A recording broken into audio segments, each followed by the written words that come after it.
qual o Ministério Público que tem hoje nas mãos do Dr. Paulo Gonet? Porque ele, até agora, a Procuradoria não moveu nenhuma ação contra, por exemplo, o Talhaferro. Ué, o Ministério pode, é um funcionário. Bom, dentro desses inquéritos do Supremo, né, estou falando da mais alta corte. No caso, eu estou falando do inquérito que está no Supremo Tribunal Federal. Ilegal, segundo a própria doutora Lindora. O Ministério Público agora, numa declaração do Paulo Gonet, recentemente, logo depois das primeiras denúncias aí da Folha de São Paulo, foi lá e disse que fez um elogio ao Alexandre de Moraes, o presidente desses inquéritos todos. Onde esteve o direito brasileiro durante todo esse tempo? Na Carta da Democracia, por exemplo, não há uma citação lá dos juristas da Universidade de São Paulo, na Escola do Largo de São Francisco, nas Arcadas do São Francisco, aqui em São Paulo, não houve nenhuma menção ao inquérito ilegal. O inquérito era de 2019. Eles não citaram nada. Ali era uma afronta. E não sou eu que estou dizendo. Era o Ministério Público à época, a Procuradoria-Geral da República. Não creio que eles duvidem da seriedade, da fé pública da Procuradoria-Geral da República e da Procuradora naquele momento. Onde esteve o direito durante todo esse tempo? Porque quando a gente aponta problemas aqui, a gente precisa entender de onde veio a inação ou o silêncio que permitiu com que isso galgasse pontos ainda mais altos desse completo mar de ilegalidade que nós temos aqui. É uma montanha de ilegalidades, imersa num mar de completa arbitrariedade. Pronto, acho que eu consegui trazer a informação aqui. Porque tudo isso estava acontecendo. Eu vou insistir, e eu não estou diminuindo a importância da reportagem da Folha, ao contrário. O que a Folha está trazendo são só diálogos de coisas que todo mundo estava vendo, mas poucos estavam denunciando, e poucos estavam tendo a coragem de dizer isso. Pois é, exatamente isso. O que a Folha está trazendo é que todo mundo já sabia, mas ninguém tinha coragem. Eu não sei por que a Folha decidiu fazer isso, tá? Não sei. Isso é ilegal. Onde estavam todos os advogados do país? A OAB nós sabemos que se permitiu uma omissão criminosa para a história dela própria. A OAB de hoje vai ter que responder para a história da própria OAB. Nem precisa responder a mim, que responda a própria história. Onde estavam, por exemplo, todos aqueles juristas? Pegue aí a questão temporal. O inquérito que a Procuradora-Geral da República, eu vou insistir nesse ponto, chamou de ilegal e chamou também o Supremo de Tribunal de Exceção, é de 2019. O inquérito aberto de ofício por determinação do ministro Toffoli, que, sem sorteio, determinou o ministro Alexandre de Moraes para ser o presidente do inquérito, e esse inquérito não acaba nunca. A carta é de 2022. Aqueles juristas todos estavam vendo ali um temor de ruptura institucional, mas não citaram em nenhum momento isso tudo. Como é que vocês querem que os brasileiros acreditem nos senhores ou levem a sério aquela carta? Nós estamos falando da história de um país, nós estamos falando da história de uma Constituição, nós estamos falando da história de uma democracia.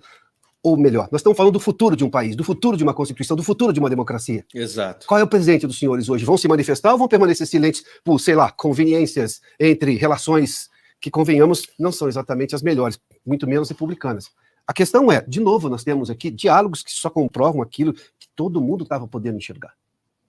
Só não enxergou quem não quis. Ainda mais alguém que conhecia o direito, como os signatários e provavelmente os autores daquela carta pela democracia. Eu vou insistir na carta, eu não vou me esquecer dela, não. Porque aquilo revela muita coisa. Silvio, o que a vice-procuradora Lindora Araújo, lá em novembro de 2022, alertou é que o TSE não tem competência, não teria competência para realizar a investigação como estava fazendo diante daquela troca de mensagens e com a realização daqueles relatórios. E quando ela diz que esse tipo de ação, desse braço investigativo do TSE, afronta o modelo constitucional acusatório, porque afinal cabe ao Ministério Público investigar e pedir as provas. Nesse caso estava tudo junto e misturado, era uma salada, o próprio juiz que investigava, era vítima e também solicitava as investigações e a produção de provas.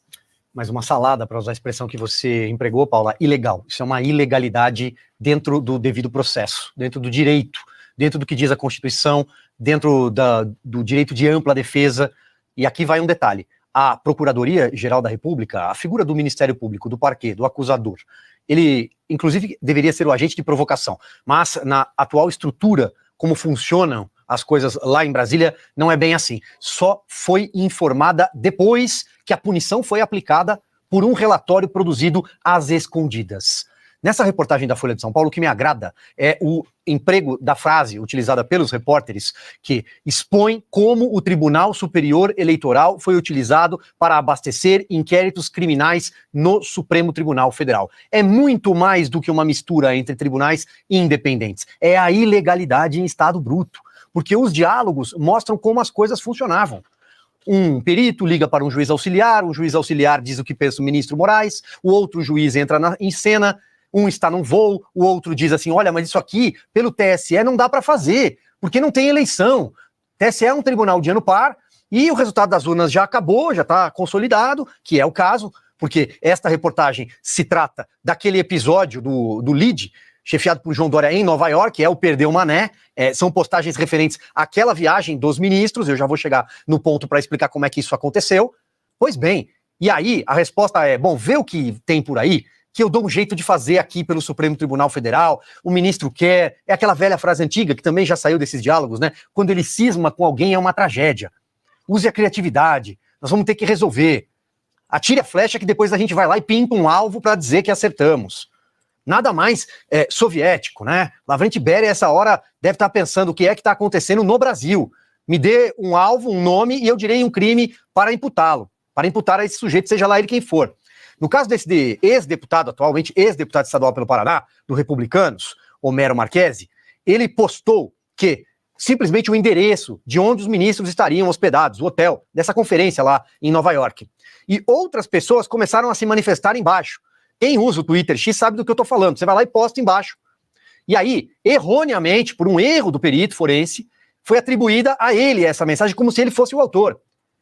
Ele ficou meses sem as contas nas redes sociais, contas retidas. No caso do Facebook, parece que 1 ano e meio, contas retidas. Ele foi perseguido, ele foi punido. Isso com um emprego de multa, caso a plataforma não cumprisse a determinação. Mas a resposta é simples, ele não é o autor. Foi um erro grotesco. Quem é que vai admitir que foi um erro grotesco e repará-lo? E agora, como é que fica? O que a procuradora diz é, quando o material chegou à mão dela, ela claramente disse, isso aqui está errado. Mas Inês estava morta, já era tarde. E é assim que as coisas funcionam no Brasil. No Estado jagunço de direito, as coisas estão funcionando assim. Use a criatividade. Se não der certo, a gente manda um jagunço lá, pegar na marra. Então, para quem acha que não vai dar em nada, sempre haverá Brasília, aquela foto da indecência da reunião, o Convescote com 16 pessoas, 11 ministros do Supremo, presidente da Câmara, presidente do Senado, Rui Costa da Casa Civil, Jorge Messias da AGU, não vai dar em nada, eles estavam debochando da nossa cara e sempre haverá Brasília. Para quem acha que vai parar por aí, então acostume-se ao Estado jagunço de direito, a imagem da infâmia está aí na sua tela, porque depois será tarde para reclamar. Basta que uma geração abra mão completamente da sua liberdade para que todas as gerações seguintes tenham de lutar para reconquistá-la. E é isso que está em jogo no Brasil. Ou a Constituição, ou o direito, ou o devido processo legal será respeitado em algum momento neste país, ou então eles vão continuar fazendo esse tipo de reunião para debochar da sua, da minha, da nossa cara. Exatamente. É por isso que eu gosto de trazer, né? É por isso que eu gosto de trazer o Oeste aqui de vez em quando, né? Não gosto muito de usar conteúdo deles, dos outros, né? Porque eles fazem um trabalho excelente. Mas é muito bom trazer de vez em quando aí eles falando, porque é primorosa essa análise. Os caras cuspiram na cara do brasileiro. Eles cospem todos os dias. Mas tem gente que acha que não vai dar certo. Tem gente que ainda fomenta a desistência. Eu quero que vocês saibam que eu, todos os dias aqui neste canal, eu peço para quem chegou deixar o like. Nós estamos com pouco like aqui. Já chegou quase 10 mil pessoas, 1.400 likes. Se você puder, deixa o like porque ajuda o engajamento, tá, pessoal? Também compartilha. Após o final da live, você compartilha nos seus grupos e para 22 patriotas, tá? Eu falo 22 porque é o número do Bolsonaro. Eu sou bolsonarista roxo. Quem chegou nesse canal e não sabia, eu sou bolsonarista roxo. Só não idolatro o Bolsonaro. Não coloco uma estátua do Bolsonaro em nenhum canto da casa, mas eu sigo a diretriz do líder, tá? Eu sigo a diretriz do líder. Vamos, quem puder, faça uma doação para mim, tá bom? Ajude aí com um cafezinho pro Mário Robert. Como eu disse, eu trabalho de domingo a domingo aqui, sem folga, eu não tenho folga. Às vezes eu tenho que falar para minha família esperar acabar a live para eu poder fazer alguma coisa com eles, né? Eu que tenho um filho pequeno, tenho um filho de 12 anos, tenho esposa, eu tenho que estar aqui lutando e eu não consigo fazer nada na minha vida se eu não continuar lutando pelo nosso Brasil. Se eu não continuar aqui todos os dias lutando pelo nosso Brasil, tá? Peço a você deixar o like, compartilhar muito. Quem puder, faça a doação aí de um cafezinho pro Mário Robert, tá bom? Vamos aqui para essa notícia, vou jogar na tela para vocês. Olha só. também do portal da naçãonews.com.br. Eu vou deixar o link aqui depois para vocês clicarem e acessar esse site aí maravilhoso de notícias, tá? Novo parceiro aqui do canal. Governo Lula recusa apoio à declaração internacional contra Maduro. Veja o motivo. Vocês vão ver que o motivo, eu já li previamente essa matéria aqui, e o motivo, é claro, é um motivo tosco, né? Claro que o Lula não vai soltar a mão do Maduro, porque, como eu digo para vocês sempre, o Maduro sabe muitos podres do Lula. Mas o Maduro sabe muita coisa que pode colocar o Lula enjaulado novamente. Você acha que o Lula vai soltar a mão? O Lula acho que prefere soltar a mão do sistema, que também sabe muitos podres dele, do que propriamente do Maduro. Você imagina naquelas reuniões do Foro de São Paulo, quanta coisa não deve ter acontecido ali? Hein, pessoal? Imagina aí, no Foro de São Paulo, ali naquela reunião do Foro de São Paulo, quantas coisas não devem ter acontecido ali? Entenderam? Então, é complicadíssimo, pessoal. Vamos ler a matéria aqui para a gente entender. Aí, ó, dando risada da cara do povo, né? Como sempre. O governo Lula decidiu não apoiar um comunicado em que se manifesta contra a vitória de Nicolás Maduro nas eleições venezuelanas, devido à discordância quanto ao tom e ao conteúdo do texto. Ou seja, uma linha do texto que eles não concordaram, aí eles não assinaram, tá? O que me impressiona é que o governo Lula leia, o pessoal do governo Lula leia documentos antes de assinar. Mas é porque é referente ao Maduro, né? Se fosse referente a algum benefício ao povo brasileiro, tirar, né, no caso, retirar algum benefício do povo brasileiro, eles nem leem. Eles vão lá e assinam. O documento foi assinado pelos Estados Unidos, pela União Europeia, por 10 países da América Latina e pela Organização dos Estados Americanos, na segunda-feira, dia 23. Joseph Borrell, alto representante da União Europeia para Assuntos Exteriores, afirmou que os países europeus aguardam evidências verificáveis. Por sua vez, Vedant Patel, porta-voz do Departamento dos Estados Unidos, declarou que a validação da vitória de Maduro pelo Tribunal Superior de Justiça não possui credibilidade. O presidente do TSJ, Carislia Rodrigues, confirmou a reeleição de Maduro. É a Xandona lá do STF de lá, né? Endossando a vitória previamente anunciada pelo Conselho Nacional Eleitoral, CNE, também associada ao regime chavista. No entanto, observadores internacionais apontam sinais claros de fraude eleitoral. A oposição liderada por Maria Corina Machado, afirma que o verdadeiro vencedor foi Edmundo Gonzalez, que teria obtido 70% dos votos. O Brasil optou por não assinar o comunicado junto com outros países para manter a possibilidade de diálogo com ambos os lados da política da Venezuela. Certamente que o diálogo com pessoas que estão presas pelo 8 de janeiro aqui, né, terroristas, como eles costumam chamar, né, eu chamo de pessoas de bem que estão presas injustamente, né, pessoas que se levaram pela emoção, que estão presas injustamente, né, ou pegaram penas injustas, né, não, se houve crime ali no dia, estão pegando, né, condenações absurdas, às vezes até mais do que bandidos e traficantes e tudo mais, mas com esses aí não tem diálogo, não tem anistia, né, como eles costumam colocar nas redes sociais. Mas com Maduro tem que ter diálogo. Com o terrorista do Hamas tem que ter diálogo. Tem que haver uma diplomacia. Tem que dar o braço a torcer. Entenderam, pessoal? A Cláudia Emília mandou um superchat aqui. Muito obrigado, Cláudia Emília. Mande também o seu superchat ao longo da nossa programação aqui, para que eu possa ler aqui durante o vídeo, durante a live. Cláudia Emília, olha só. Eu também sou 100% Bolsonaro e não me importa Nunes, Valdemar, dane-se. Confio no mito e seus planos para nosso Brasil. Ele é o verdadeiro patriota. É exatamente isso, Cláudia. A gente já vai entrar aqui no assunto Pablo Marçal, mas eu já posso adiantar para vocês que eu sigo o líder, tá?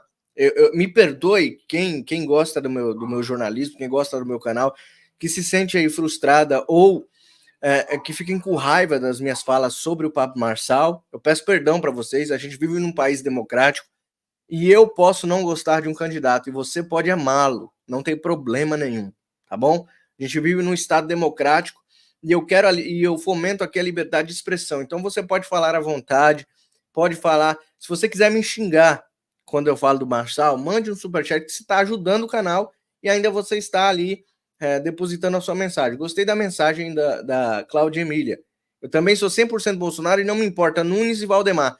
Eu também não tô nem aí, não faço nem questão nem de conhecer Nunes e nem de conhecer Valdemar Costa Neto, porque eu sei que o Bolsonaro tá no PL, porque o Bolsonaro não tem um partido de direita. E aí, Cláudia, eu vou dizer para você, Emília, tem o Partido Conservador, que eu sou um dos vice-presidentes do Partido Conservador. Sou o segundo vice-presidente, para quem não sabia, do Partido Conservador. E o Bernardi, ele muitas das vezes ele tá trabalhando ali. Claro que tem toda uma equipe no Brasil inteira tentando fazer com que alavanque o partido, mas a gente precisa se unir. A direita precisa se unir cada vez mais para esse partido ser lançado. Porque aí há a possibilidade do mito do Jair Messias Bolsonaro ir para o Partido Conservador depois que ele estiver pronto. Agora a gente não pode nem colocar ele, porque senão já sabe o que acontece, né? Se Bolsonaro vir para cá, porque ele já tem conhecimento do Partido Conservador, mas se ele vir, aí vocês sabem que trava tudo, né? Neste momento. Mas depois que está pronto, aí ele pode, aí ele vai ter um partido de direita conservador para entrar. Mas Valdemar da Costa Neto nunca confiei. Vocês sabem do passado deste cara, vocês sabem o que ele fez através da Lava Jato, né? O nome dele estava lá também. Então, é muito ruim, né? E o Nunes também é tão ruim quanto o Pablo Marçal, tá? A diferença de Nunes e Marçal são 19 empresas que o Marçal tem. O resto são iguais. São a mesma coisa. Tá? E a diferença é que um é M e o outro é N. Só essa diferença. Agora, de caráter político, eu não tô falando da vida pessoal, tá? Não tô falando da vida pessoal. O trabalho do Marçal, eu, particularmente, Mário Robert, sou fã. Ele faz um excelente trabalho. Ele é um excelente comunicador. Ele ensina pessoas a ficarem prósperas, beleza. Eu gosto disso. Gosto de pessoas assim. Não tô falando do mérito pessoal, tô falando na política. O cara é mau caráter na política. Ele não sabe lutar de forma justa. Entendeu? Petista tem que mandar se lascar mesmo. Petista, ele tá certo. Ele tem que mandar se lascar mesmo. Mas só que ele tá lutando contra o líder da direita, Bolsonaro. Entendeu? Pediu dinheiro que ele deu na campanha. Ele deu o dinheiro na campanha do Bolsonaro. Pediu de volta. Desmarcou um compromisso com Paulo Figueiredo. Só para não falar do Xandão. Então, sabe, essas coisas deixam algumas pessoas desanimadas. E eu falo para vocês, em 2026 esse cara sai como candidato à presidência da República contra Bolsonaro ou contra quem Bolsonaro indicar. Vai vendo o que eu tô falando, anotem aí, façam cortes desse vídeo. 2026 esse cara sai como candidato à presidência da República e abandona a prefeitura de São Paulo. Observe bem o que eu tô dizendo. Tá? Observe bem o que eu estou dizendo. Então, é isso. Vamos falar dele, então? A gente está falando do Lula, né? Não adianta, o Lula não vai soltar a mão do amiguinho dele. Vamos falar do Pablo Marçal. Olha só, pessoal, eu acho isso aqui uma tremenda injustiça, tá?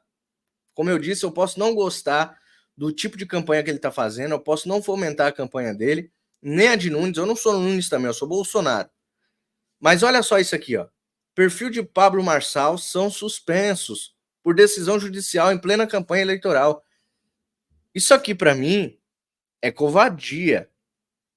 Covardia porque o cara tá despontando nas pesquisas. Isso aqui, para mim, é covardia do sistema. Quer dizer, derrubar a única fonte que o cara tem de conversar com o público. Derrubar a única fonte que o cara tem de fazer a sua campanha.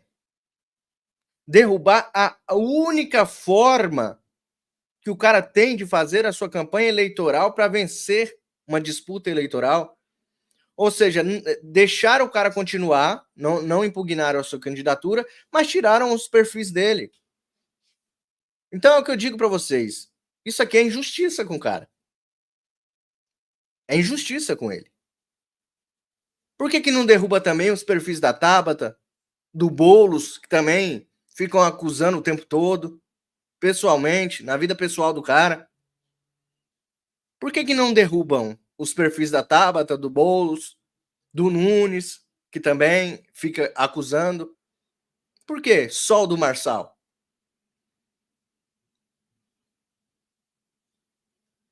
Então é isso aqui que eu digo que é uma injustiça. Tá lá no portal da Nação, portalnaçãonews.com.br. portalnaçãonews.com.br. Vou deixar o link aqui embaixo para você clicar e conhecer esse site aí que é parceiro aqui do Direita no Brasil e também do Fábio Tom, tá? Nós temos parceria aqui com esse canal. Não estamos recebendo nada, tá, pessoal? É só mesmo porque o canal é bom, tá? O canal de notícias, no caso. O site, Portal Nação News. Perfil de Pablo Marçal são suspensos, decisão judicial. Vamos ver quem suspendeu? Os perfis nas redes sociais do candidato a prefeitura de São Paulo, Pablo Marçal, foram temporariamente suspensos após uma decisão liminar emitida pelo juiz Antônio Maria Patinho Zortes, da primeira zona eleitoral. A medida, que foi confirmada pelo TRE de São Paulo em uma publicação na rede social X, ainda permite que Pablo Marçal recorra da decisão. A suspensão resultou de uma ação de investigação judicial eleitoral, movida pelo PSB, Partido Socialista Brasileiro, tá? Partido da deputada Tabata Amaral. A ação alega que Marçal comete irregularidades, incluindo possíveis abusos de poder econômico e uso inadequado dos meios de comunicação durante sua campanha. O candidato tem a possibilidade de recorrer do TRE de São Paulo para tentar reverter a decisão. Uma mentira também, né? Porque o Pablo Marçal, ele tem dinheiro para fomentar sua campanha nas redes sociais, para engajar, né? Para tráfico pago. Só que ele não faz isso porque ele sabe que é proibido. Mas ele tem uma gama de fãs e tem uma gama de eleitorado que está fazendo organicamente, tá? Aposto que você que gosta do Pablo Marçal, você está mandando os vídeos dele para frente, né? Então você está mandando os vídeos dele para frente organicamente, ele não precisa te dar dinheiro para você fazer isso, né? Você está fazendo a campanha dele de graça. Então isso aqui é uma baita de uma covardia da Tabata Amaral, tá? Abre aspas, monetizar cortes equivale a disseminar continuamente uma imagem sem respeito ao equilíbrio necessário em uma disputa eleitoral. O poder econômico demonstrado pelo requerido Pablo parece criar um contínuo desequilíbrio em aparente desacordo com as regras de uma competição justa e proporcional, explicou o juiz, tá? E aí tem aqui, ó, outra aspas, tá? Quero que vocês saibam que eu não tenho um pingo de medo do que estão falando. Isso aqui é o Pablo Marçal falando, tá? Ninguém tem medo de cadeia, de presidente da República, de governador. Acrescentou. O candidato também solicitou a seus apoiadores que gravassem vídeos de apoio à sua campanha, mesmo após desativação de suas contas nas redes sociais. Então, tá aí, né? Injustiça, a gente não gosta aqui realmente. Tirar o cara assim é covardia. Tirar as redes sociais do cara, que é o único meio dele se comunicar com seus eleitores, é uma baita de uma covardia, né? A Tabata passando vergonha mais uma vez, não ganha, mas está atrapalhando quem pode ganhar, né? Peço para vocês deixarem um like aqui, agradeço imensamente a visita de vocês. Deixa eu ler aqui um superchat que chegou, da Cláudia Emília também, muito obrigado mais uma vez, minha querida. Outra diferença em São Paulo, Melo Araújo, aposta do mito. É exatamente isso. Por isso que eu sigo o líder, porque ele falou, olha, não é meu desejo apoiar o Nunes, é do Valdemar. Só que o Melo Araújo é vice do Nunes, tá, pessoal? Então, há uma jogada que algumas pessoas não estão percebendo aí, mas há uma jogada aí por trás de tudo isso. Não propriamente Bolsonaro apoia o Nunes, mas pediu para colocar o Melo Araújo como vice, tá? Bom, isso é papo para outras lives, eu agradeço imensamente. Amanhã, meio-dia, eu tenho um encontro marcado com vocês aqui, tá bom? Então, sempre ao meio-dia, de domingo a domingo, sem folga, só se eu estiver impossibilitado, mas mesmo assim eu dou um jeito de trazer notícia para vocês. Estarei aqui com vocês, tá bom? Então me ajude nesta causa, todos vocês estejam comigo amanhã ao meio-dia, domingão ao meio-dia. Deus te abençoe, Deus abençoe sua família, Deus abençoe seu trabalho, Que onde você pisar a planta dos seus pés seja um lugar abençoado e próspero. Deus abençoe grandemente a sua vida. Até mais.